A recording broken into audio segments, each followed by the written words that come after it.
Hello friends, welcome to semesters वाला। आज हम एक ऐसे टॉपिक के बारे में बात करने वाले हैं जो हर एक इंजीनियरिंग स्टूडेंट की लाइफ में बहुत मैटर करता है। It's about the difference between hard work and smart work. If you know the key differences between them, it can make a huge impact in your professional as well as your personal life. What is hard work? Hard work is a traditional approach of doing something. It's about putting long hours into something.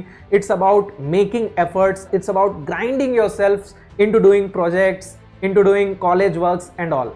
अपनी engineering life में आपको इतने सारे काम करने होते हैं, आपको लेक्चर्स अटेंड करने होते हैं, आपको प्रोजेक्ट्स करने पड़ते हैं, आपको वाइवा, उसके बाद सेमेस्टर्स एग्जाम्स, ऐसे बहुत सारे एग्जाम्स से गुजरना पड़ता है, इनकी तैयारी करनी पड़ती है। इसके अलावा अगर आप किसी कॉम्पिटिटिव एग्जाम के लिए प्रिपेयर कर रहे हैं तो उसके लिए आपको और एक्स्ट्रा एफर्ट लगाने पड़ते हैं। तो ये सारे काम बहुत ज्यादा हार्डवर्क डिमांड करते हैं। नाउ स्मार्ट वर्क की अगर हम बात करें तो सबसे पहले ये समझना जरूरी है that smart work is not an alternative to hard work. It can not replace hard work. It's not about reducing your number of hours, reducing your effort, reducing your work. It's about what you do with those hours. It's about what you do with that effort. You can change the output with smart work. यानी कि smart work करके आप अपनी मेहनत को कम नहीं कर सकते, लेकिन अपनी एफिशिएंसी बढ़ा सकते हैं और अपना आउटपुट बढ़ा सकते हैं। तो आखिर हम स्मार्ट वर्क करें कैसे? स्मार्ट वर्क के बारे में आप लोगों ने सुना तो बहुत होगा, लेकिन एग्जैक्टली स्मार्ट वर्क का मतलब क्या है? ऐसी क्या चीजें हैं जिनको इंप्लीमेंट करके हम अपने हार्डवर्क के आउटपुट को इंक्रीज कर सकते हैं? तो आज हम इन्हीं पॉइंट्स के बारे में बात करने वाले हैं। तो मैं कुछ ऐसे पॉइंट्स के बारे में आप लोगों से डिस्कस करना चाहता हूं जो मुझे लगता है कि अगर मैंने अपनी इंजीनियरिंग लाइफ में इंप्लीमेंट किया होता तो शायद मेरा भी आउटपुट कुछ और होता, शायद मेरी भी एफिशिएंसी कुछ और होती। सबसे पहला पॉइंट है शेड्यूलिंग एंड टाइम मैनेजमेंट। ये एक ऐसी चीज है जो मैंने अपने करियर में बहुत लेट जाकर समझी, लेकिन जब से समझी तब से मैंने इंप्लीमेंट किया और मुझे ये समझ में आया कि जो घंटे में लगा रहा था अपने काम में उसको इफेक्टिवली मैं यूटिलाइज नहीं कर पा रहा था कहीं ना कहीं। और अब जब से मैंने शेड्यूलिंग और टाइम मैनेजमेंट की टेक्निक्स इंप्लीमेंट की है, मैं अपने नंबर ऑफ आवर्स को इफेक्टिवली यूटिलाइज कर पा रहा हूं। मेरा आउटपुट और ज्यादा आ गया है और मुझे काम करने में भी और मजा आने लगा है। जब दिखता है कि आपका आउटपुट इंक्रीज हो रहा है तो आपको और एफर्ट डालने में भी कोई दिक्कत नहीं होती। तो टाइम मैनेजमेंट की, शेड्यूलिंग की ऐसी बहुत सारी टेक्निक्स हैं जो आप भी इंप्लीमेंट कर सकते हैं और आप भी अपने टाइम को इफेक्टिवली एंड प्रॉपरली यूटिलाइज कर सकते हैं। आपके स्टूडेंट लाइफ में आपके पास लिमिटेड नंबर ऑफ आवर्स हैं जिस टाइम में ही आपको अपना सब कुछ काम करना पड़ता है। आपकी कॉलेज लाइफ भी उसी टाइम के अंदर आ जाती है। कॉलेज लाइफ के अलावा जो एक्स्ट्रा करिकुलर एक्टिविटीज हैं वो भी उसी टाइम के अंदर आती हैं। इसके अलावा अगर आपके कोई और गोल्स हैं, यानी कि अगर आप किसी और एग्जाम की या किसी और चीज की तैयारी कर रहे हैं, प्रिपरेशन कर रहे हैं, तो वो भी आपको इसी टाइम में करना पड़ता है। तो time management is something which can make a lot of difference in your hard work. Time management की बहुत सारी टेक्निक्स हैं। कुछ टेक्निक्स जो मैं यूज करता हूं जैसे टाइम ब्लॉकिंग, जिसमें आप अपने शेड्यूल को ब्लॉक्स में डिवाइड कर देते हैं और उन ब्लॉक्स को आप यूटिलाइज करते हैं। जैसे मान लीजिए फॉर एग्जांपल मैंने आज अपने दिन भर के जो भी मेरे वर्किंग आवर्स हैं उनको 10 ब्लॉक्स में डिवाइड कर दिया है और हर एक ब्लॉक को मैंने डेडिकेट कर दिया है कि ये ब्लॉक मेरा लेक्चर्स अटेंड करने का है, ये ब्लॉक मेरा कॉम्पिटिटिव एग्जाम की तैयारी करने का है। तो time blocking is one thing. इसके अलावा there is a thing called pomodoro technique, जहां आप 25 मिनट का काम करते हैं, उसके बाद 5 मिनट का एक शॉर्ट ब्रेक लेते हैं, फिर वापस से 25 मिनट शेड्यूल करके फिर वापस से वही काम करते हैं, जो आपके फोकस को इंक्रीज कर देता है। तो दीज टेक्निक्स, इनके ऊपर बहुत सारे यूट्यूब वीडियोस भी बने हुए हैं जो कि फ्री में अवेलेबल है। आप इन टेक्निक्स को आराम से फ्री में सीख सकते हैं। The second point is how to learn efficiently. अगर आप दो स्टूडेंट की बात करें जिन दोनों के पास 10-10 घंटे हैं दिन के, ये भी 10 घंटे काम कर रहा है, ये भी 10 घंटे काम कर रहा है, यानी कि 10 घंटे लर्न करने के लिए दोनों के पास बराबर है।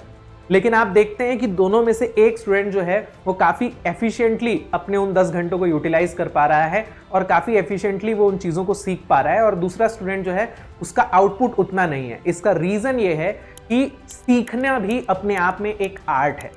Efficient learning is something that you need to first learn in order to learn efficiently. Efficient learning की भी कई सारी टेक्निक्स होती हैं जो आप इंप्लीमेंट कर सकते हैं और अपने लर्निंग के पैटर्न को चेंज कर सकते हैं। The third thing is learn with friends. Now this is something जिसके बारे में बहुत ज्यादा नेगेटिव ओपिनियंस होती हैं लोगों के मन में। लोग ये सोचते हैं कि ग्रुप स्टडीज और फ्रेंड्स के साथ पढ़ना एक ऐसी चीज है जो कि टाइम वेस्ट ही करती है, इससे कभी किसी का भला नहीं हुआ है। लेकिन मैं आपको बता दूं, मैंने बहुत सारे ऐसे स्टूडेंट्स को देखा है जो कि ग्रुप में स्टडी करते हैं, जिनके ग्रुप्स होते हैं स्टडी के, उनके दोस्त होते हैं कुछ ऐसे जिनके साथ वो पढ़ते हैं, उसकी वजह से उनकी एफिशिएंसी और बढ़ती है, कम नहीं होती है, टाइम उनका वेस्ट नहीं होता है। बस आपको ख्याल इस बात का रखना है कि आप जो ग्रुप बना रहे हैं स्टडी ग्रुप, उसमें वो सारे ऐसे ही लोग हों जिनके गोल्स जो हैं वो आपके गोल के साथ अलाइंड हो और जो आपको और मोटिवेट करें, इंस्पायर करें पढ़ने के लिए। तो अपने आप को ऐसे लोगों के साथ सराउंड कीजिए, अपने ऐसे फ्रेंड्स के ग्रुप्स बनाइए जिन लोगों के गोल्स जो हैं वो आपके गोल के साथ अलाइंड हो, और उनके साथ टाइम स्पेंड कीजिए। जब मैं गेट की प्रिपरेशन कर रहा था, एक कॉम्पिटिटिव एग्जाम की प्रिपरेशन कर रहा था, तो मेरा भी एक स्टडी ग्रुप था। हम 3 लोग थे जिन्होंने प्रिपरेशन साथ में की थी, और हम हमेशा एक दूसरे से डिस्कस करते थे। जब भी हम कभी पीछे हो जाते थे, दूसरे दोस्त से हम बात करते थे, और फिर उससे हमें मोटिवेशन मिलता था कि हम कैसे अपने आप को वापस से ट्रैक पर लेकर आ सकते हैं। तो ये जो स्टडी ग्रुप है ये बहुत ज्यादा काम करता है अगर आप लोगों का स्टडी ग्रुप जो है वो अच्छे लोगों से मिलकर बना हुआ है। Next thing is leverage technology. आज की डेट में टेक्नोलॉजिकल बहुत सारे ऐसे टूल्स हैं जो आप इस्तेमाल कर सकते हो अपने हार्डवर्क को स्मार्ट वर्क में कन्वर्ट करने में। इनमें से एक टूल आप सबके हाथ में है, which is a smartphone. Smartphone को अगर आप प्रॉपरली यूटिलाइज करो तो आप अपना हार्डवर्क जो है वो बहुत एफिशिएंटली यूज कर पाओगे। ऐसे बहुत सारे एप्स होते हैं जिनको यूज करके आप शेड्यूलिंग भी प्रॉपरली कर सकते हो, आप अपनी लर्निंग को भी एफिशिएंट बना सकते हो, आप ग्रुप स्टडीज में भी इन टेक्निक्स का इस्तेमाल कर सकते हो।